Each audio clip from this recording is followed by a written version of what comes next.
Suasana megah di dalam istana. Prabu Barma Wijaya Kusuma duduk di singgasananya. Dewi Naganingrum dan Dewi Pangrenyep duduk di sisi kanan dan kiri. Ki Lengser berada di depan raja. Wahai para permaisuriku, aku bahagia mendengar kabar baik. Dewi Naganingrum, benarkah engkau sedang mengandung? Benar, Kanjeng Prabu. Semoga anak ini membawa kebahagiaan bagi kerajaan Galuh. Semoga demikian. Aku yakin ia akan menjadi penerus yang bijaksana. Dewi Pangrenyep pun merasa iri kepada Dewi Naganingrum. Hatinya berkata, kalau anak itu lahir lebih dulu, anakku takkan pernah jadi pewaris tahta.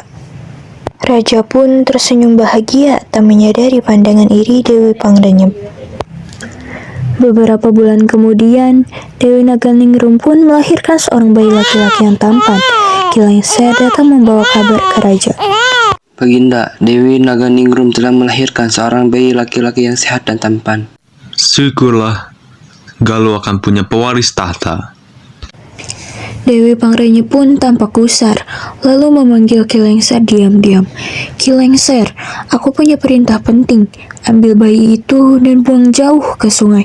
Gantikan dengan seekor anak anjing. Katakan pada raja bahwa bayi itu jelmaan makhluk jahat. Ampun, Gusti Dewi, itu tidak benar.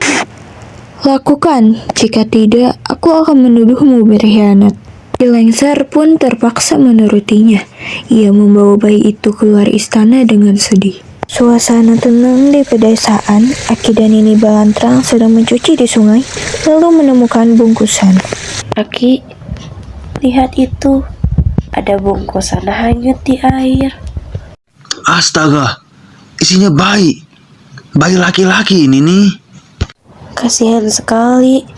Siapa yang tega membuang bayi seimut ini? Mari kita rawat Nini. Kita anggap dia anak sendiri. Namanya Ciung Wanara. Agar kelak menjadi anak yang gagah dan terbang tinggi seperti burung ciung di langit. Mereka membawa bayi itu pulang dengan penuh kasih. Bertahun-tahun kemudian, Ciung Wanara tumbuh menjadi pemuda gagah dan bijaksana. Aki Nini, selama ini kalian telah membesarkanku dengan penuh kasih, tapi aku ingin tahu siapa orang tuaku yang sebenarnya. Kalau itu sudah menjadi niatmu, pergilah nak. Tapi jangan lupa asalmu. Tetaplah rendah hati dimanapun berada. Doa kami akan selalu menyertaimu, nak. Ciung Wanara menunduk hormat lalu berangkat menuju kerajaan Galuh. Suasana alun-alun kerajaan, rakyat berkumpul, Haryam bangga berdiri gagah sambil memegang ayam jagonya. Raja duduk di singgasana. Ampun Baginda, ada seorang pemuda dari kampung datang menantang tanding ayam dengan Pangeran Haryang Mangga. Oh, siapa namanya? Baiklah, biarkan pertandingan dimulai. Siapa ayam yang kalah harus tunduk pada pemenang. Hahaha, ayammu kecil sekali, tak mungkin menang melawan jagoanku. Pemenangan bukan hanya karena besar tubuh, tapi karena keberanian dan ketulusan hati. Ayam pun dilepas, pertarungan berlangsung sengit, akhirnya ayam Ciung Wanara menang. Luar biasa. Siapa sebenarnya engkau, anak muda? Hamba hanya orang biasa, Baginda, anak dari Aki dan Nini Balantrang, petani dari seberang sungai Citanduy. Raja pun menatap wajah Ciung Wanara dengan sangat heran. Wajahmu seperti pernah kulihat.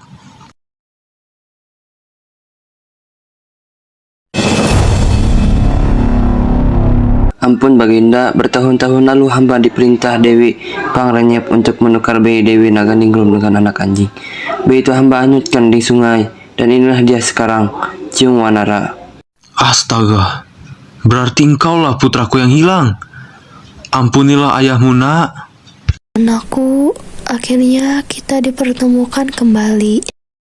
Hamba tak menuntut balas, ayahanda, hamba hanya ingin keadilan ditegakkan.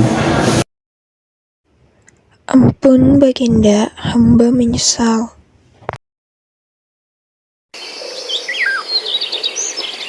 Mulai hari ini, kerajaan Galuh akan dibagi dua.